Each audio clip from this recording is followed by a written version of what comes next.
रक्षा मंत्री भारत सरकार श्री राजनाथ सिंह से हमारी मुलाकात हुई, जिसमें देश के सूफी संत और इंटेलेक्चुअल मुस्लिम शामिल थे। हमने वहां ऑपरेशन सिंदूर की सफलता पर देश को और देश की सरकार को और माननीय रक्षा मंत्री और माननीय प्रधानमंत्री श्री नरेंद्र मोदी जी को मुबारकबाद दी और उनकी सफलताओं का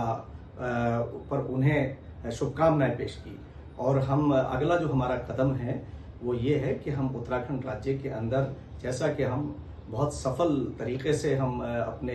मदरसों को मुख्य धारा से मेन स्ट्रीम से जोड़ रहे हैं, जिसे 60 साल में कांग्रेस ने अपने कार्यकाल के अंदर मेन स्ट्रीम से दूर किया था। हम माननीय मुख्यमंत्री श्री पुष्कर सिंह धामी जी के मार्गदर्शन में, उनके नेतृत्व के अंदर हम ये कोशिश करेंगे कि हम मदरसों के अंदर सफल ऑपरेशन सिंदूर को की गाथा को हम शामिल करेंगे, ताकि आम जनमानस को और हमारे मदरसों में पढ़ने वाले बच्चों को ये मालूम हो सके कि ये सिंदूर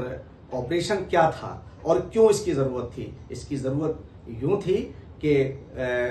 पाकिस्तान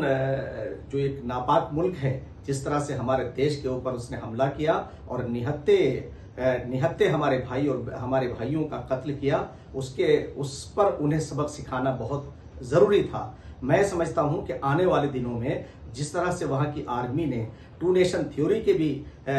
भी खिलाफ बोला, तो मैं ये समझता हूं कि वो कुरान की भी अवहेलना है। कुरान कहता है, या अय्युहन्नास इन्ना खलकनाकुम मिन ज़करिन व उन्सा, ऐ लोगों हमने तुम्हें एक ही नर और नारी से पैदा किया है, एक ही मर्द और एक ही औरत से पैदा किया है, हमारे दूध और खून के रिश्ते हैं। तो हम ये चाहेंगे कि उत्तराखंड के अंदर हम जिस तरह से लगातार अपने मदरसों को मेन स्ट्रीम से जोड़ रहे हैं, माननीय मुख्यमंत्री श्री पुष्कर सिंह धामी जी के नेतृत्व के अंदर, उनके दिशा निर्देश के अंदर हमने एनसीईआरटी को लागू किया है, आधुनिकता से उन्हें जोड़ रहे हैं। मैं आने वाले दिनों में ये महसूस करता हूं कि हमारे मदरसों के अंदर जब ये पाठ्यक्रम शामिल हो जाएगा तो उन्हें बहुत सारी हमारी जो सिमिलरिटी हैं उसके बारे में भी मालूम होगा, और हम जल्दी ही पाठ्यक्रम समिति को बुला करके उस पर अमल करेंगे।